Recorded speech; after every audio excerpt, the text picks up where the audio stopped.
Jesus is able to sympathize in our weaknesses. And he's not just able to sympathize, but he's able to say, I beat them. And so I know further along than you experienced. Maybe for us, we caved, but Jesus says, I went through it. I saw it to the other side and I beat it. I've gone through all the same temptations. I've gone through them, but I'm able to sympathize with you. And I think that's what makes God so different, is he came down to earth to experience life as a man, die in our place, but then he said, I want to have a relationship with you.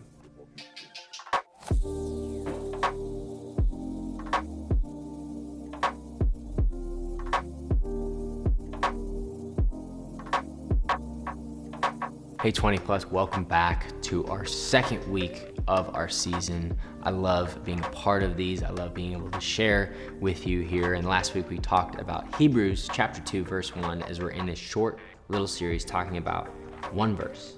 Just one verse. Oftentimes we read big chunks of scripture. We just got done reading the New Testament and we say, okay, what about one verse? What about that specific verse? What is God trying to speak to me?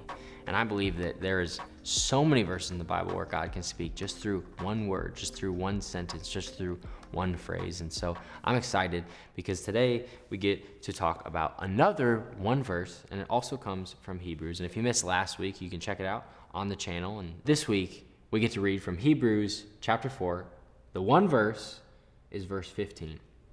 I'll read it for you here. It says, "For we do not have a high priest who is unable to sympathize with our weaknesses, but we have one who has been tempted in every way, just as we are, yet was without sin."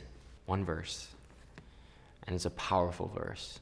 And when we talk about the high priest at the time, Jewish people, they had a high priest who was the most powerful person, and they were the people that could go into the Holy of Holies, experience the presence of God. And so they equate him to say he's our religious leader. He's the person who's at the highest level in our religion. But what he's saying here is he's saying this high priest is different. Obviously, throughout much of Scripture, we're talking about Jesus being God and God being this deity and this powerful person, and that is a part of who he is. But all of a sudden we get a picture of Jesus a little bit different than any sort of God that we would experience. Obviously, Jesus came down here on earth and he experienced what we experienced. But when it's talking about in this verse, it says he's able to sympathize with the temptations that you've gone through. How many of you know that it's easy to fall victim of temptation? I mean, I think about just like dieting. You're like, you know what? I'm not going to eat any sweets. And then all of a sudden somebody puts a plate of cookies in front of you. Or you're like, you know what? I can't eat any more of that. And then they bring out the next batch of the oven. Or you see this cheeseburger. I don't know what it is for you. Maybe you're more disciplined than me. Maybe it's just me who's terrible at, like fast food or McDonald's French fries or like Chick-fil-A. I need to stop talking. You're probably super hungry sitting there right now. But I fail all the time. But Jesus, he didn't fail. He went 40 days without even eating.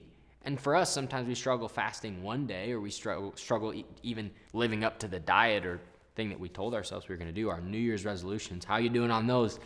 Yeah, hitting a little too close to home. But Jesus is able to sympathize in our weaknesses. And he's not just able to sympathize, but he's able to say, I beat them. And so I know further along than you experienced. Maybe for us, we caved, but Jesus says, I went through it. I saw it to the other side and I beat it. I've gone through all the same temptations. I've gone through them, but I'm able to sympathize with you. And I think that's what makes God so different, is he came down to earth to experience life as a man, die in our place. But then he said, I want to have a relationship with you. He said, I want to make it so easy to be forgiven. You should forgive 70 times 7. He talks about forgiveness so much because he's experienced it. He says, I know how hard it is. I know that you fall victim to cheating. I know that you fall victim to lying. I know that you fall victim to lust. I've experienced the same temptations. But I'm telling you, you can beat them. You have the strength. You have the power. But even if you fail, I sympathize with you. Even if you fail, I forgive you, because that's the type of God I am. And at the time, the Jews, they believed in this God he was like an untouchable God. He was a God who is all powerful. The Jews, even to this day, have a reverence for the Father, which I think is so admirable, and it's an awesome reverence.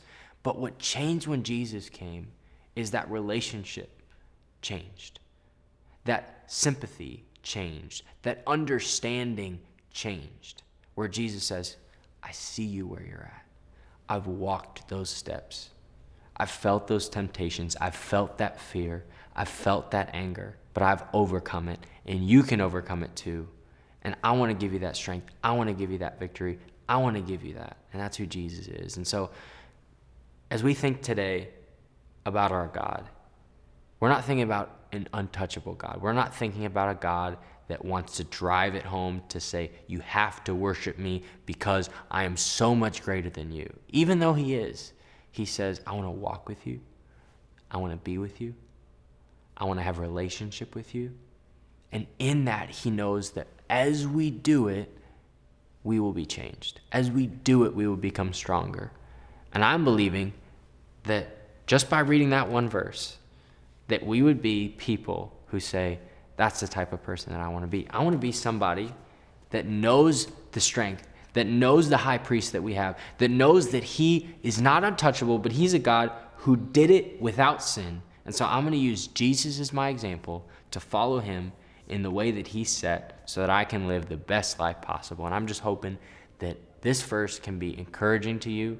I'd encourage you, read the rest of Hebrews, as we just did this short little 2 verses we talked about these last 2 weeks, but read the rest of Hebrews, experience it for yourself. But as you read devotions, don't let it be just you read it by and then all of a sudden you think, okay, that was a cool verse and it was cool how that story, or it was cool what Peter said here. Think about it. There are so many verses. We just talked about one verse today, but there are so many verses, every single chapter, that God can speak directly to you, and I believe that he's doing it every single time we open up his word. So don't miss it. Pay attention. It's going to be awesome.